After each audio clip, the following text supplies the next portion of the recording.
Alors, la boîte à questions. Comment se sent-on après une séance? On se sent Bien. bien. On se sent mieux, en tout cas, la plupart du temps, on se sent quand même beaucoup mieux. Quels sont les mots qui reviennent? Allégé, Soulagé, soulagé. libéré, délivré.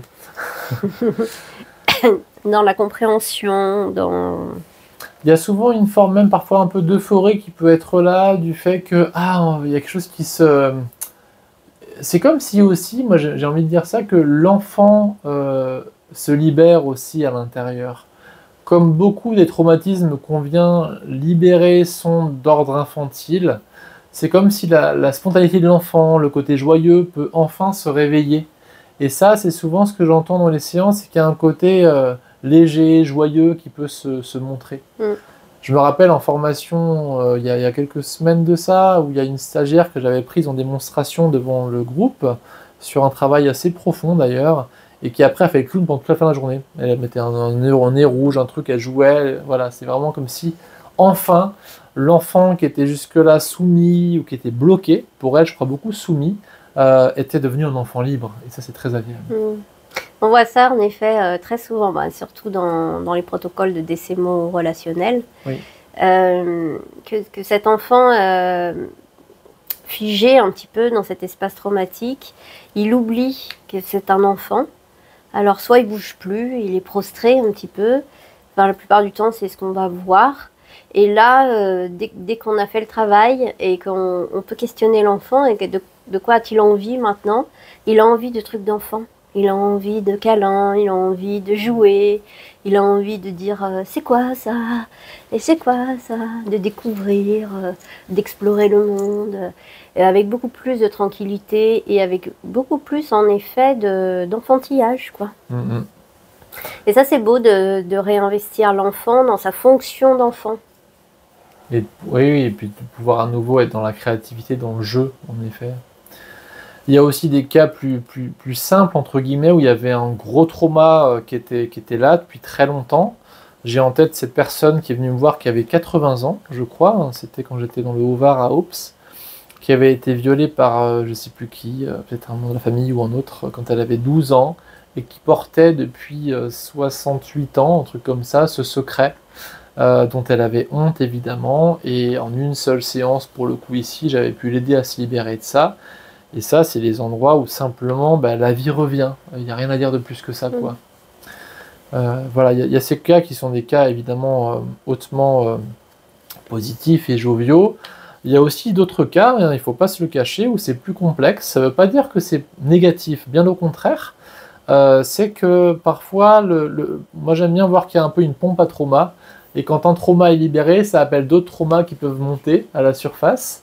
J'ai pas d'image négative qui me vient en tête, que je pourrais en sortir, mais, mais en tout cas, c'est vraiment le fait que ce qui était insécure en sous-jacence, comme on a libéré une couche et qu'on a sécurisé, peut se montrer.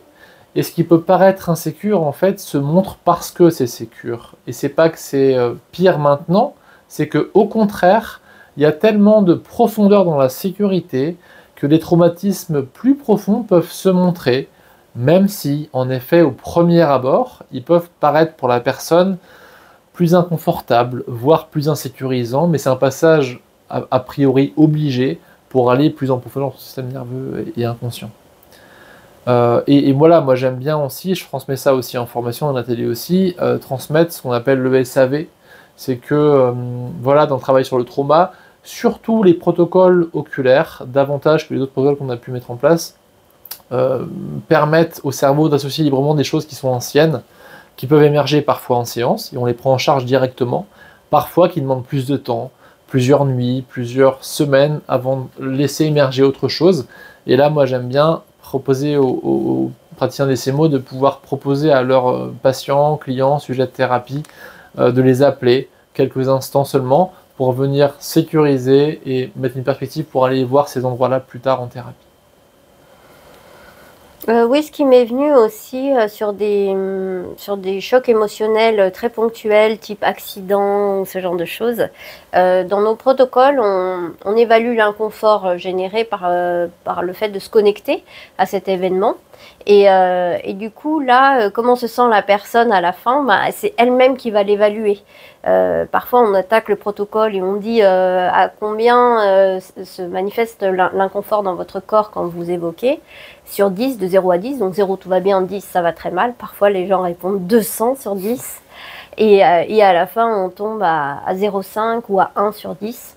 Là la personne, le soulagement vient d'elle-même en fait et de ce constat de l'impact de l'événement sur sa réalité dans le présent. Oui, ce qui est assez, je trouve assez gratifiant pour la personne comme pour nous avec ces protocoles-là, c'est qu'on vient évaluer de façon, avec une mesure numérique, une échelle numérique plutôt, le degré d'inconfort, voire d'insécurité qui est présent avant le travail et on vient remesurer ça après le travail. Et très souvent, on était à un inconfort de 8 ou 10 sur 10, voire 200 ou 1000 sur 10, et on arrive à une base qui est de l'ordre de 0 ou 1 sur 10, et c'est très agréable, bien sûr pour nos clients patients de thérapie, autant que pour nous, autant qu'accompagnants, parce qu'on a directement un effet de ce qui se passe sur son appareil psychique et sur son corps. Ok, ben voilà, hein, pour comment on se sent à la fin d'une séance d'essai mots. Plutôt bien. Voilà.